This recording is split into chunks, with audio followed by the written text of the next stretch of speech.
सोनीपत शहर के सिग्नस अस्पताल प्रशासन की सच्चाई अब सबके सामने आ चुकी है। इस बात को आप भी जरा गौर से सुनिए। पेट में दर्द तो नहीं है ना? ठीक हो ना? बिल्कुल ठीक है, कोई तकलीफ नहीं है। थोड़ी वीकनेस है बस, है ना, कमजोरी है वो। थोड़ी सी खाने पीने से ठीक हो जाएगा। अपने मरीजों की देखरेख में कमी न करने का दावा करने पर जब हमारी टीम सच्चाई जांचने अस्पताल में पहुंची तो प्रताप सिंह नाम के मरीज का सारा हाल हमने अपनी आंखों से देखा।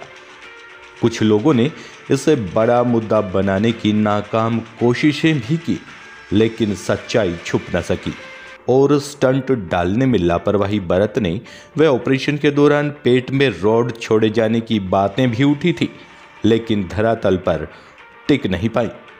वहीं डॉक्टर पंकज ने मीडिया के सामने हकीकत से रूबरू कराया और मरीज का हालचाल बताने के अलावा ऐसी बहुत सारी जानकारी भी दी जो स्टंट को लोहे की रॉड बताने वाले शायद नहीं जानते होंगे।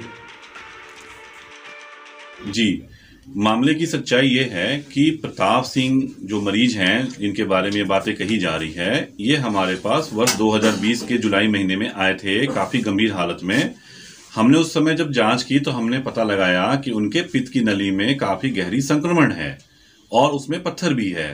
तो हमने उनकी जान बचाने के लिए एक प्रक्रिया होती है जिसको कि ERCP कहते हैं, जो बिना चीर फाड़ के होती है, और उस प्रक्रिया के द्वारा हमने पित्त की नली में उसको एक स्टेंट डाला और उसके बाद उनकी इस प्रक्रिया के बाद वो मरीज पूर्णतः स्वस्थ हो गए और घर चले गए। बीच में वो 1-2 बार हमारे पास आए ओपीडी में और उन्होंने कहा कि मैं बिल्कुल ठीक हूं, तो हमने फिर उनको दवाई वगैरह देके उनको वापस घर भेजा।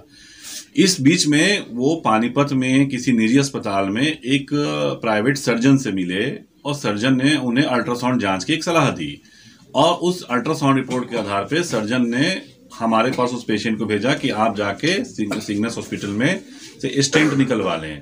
तो वो मरीज हमारे पास आया, उसने सर्जन की पर्ची दिखाई और अल्ट्रासाउंड रिपोर्ट दिखाया। उस आधार पे हमने 22 जनवरी जो अभी जस्ट बीता है, थोड़े दिन पहले, उसमें हमने स्टेंट निकाल लिया, मरीज को घर भेज दिया। मरीज को कोई प्रॉब्लम नहीं, मरीज बिल्कुल फिट था। उसके बाद कुछ दिनों बाद 28 जनवरी को वो मरीज काफी गंभीर हालत में हमारे पास आके एडमिट हुआ। हमने उसका ट्रीटमेंट स्टार्ट किया और जांच की तो पता चला कि उनके पित्त के नली में संक्रमण है एवं साथ ही साथ उन्हें कोरोना का भी संक्रमण पाया गया। तो हमने दोबारा से उनका ट्रीटमेंट किया, दोबारा से उसी प्रक्रिया के द्वारा हमने उनके पित्त की नली में दोबारा स्टेंट डाल दिया और अब वो मरीज बिल्कुल स्वस्थ है और रिकवर कर रहा है। देखिए, ये तो बहुत ही दुर्भाग्यपूर्ण है कि जिन लोगों ने अपना किसी व्यक्तिगत कारण से या कुछ राजनीतिक लाभ लेने के लिए ऐसा कार्य किया, जबकि उनको इस चीज की कोई समझ भी नहीं थी कि मरीज की क्या हालत है और किन वजहों से ऐसी हालत हुई। तो इसके लिए मैं सरकार से ये अनुरोध करूंगा, विनम्र विनती करूंगा कि ऐसे लोगों के खिलाफ कार्रवाई करें।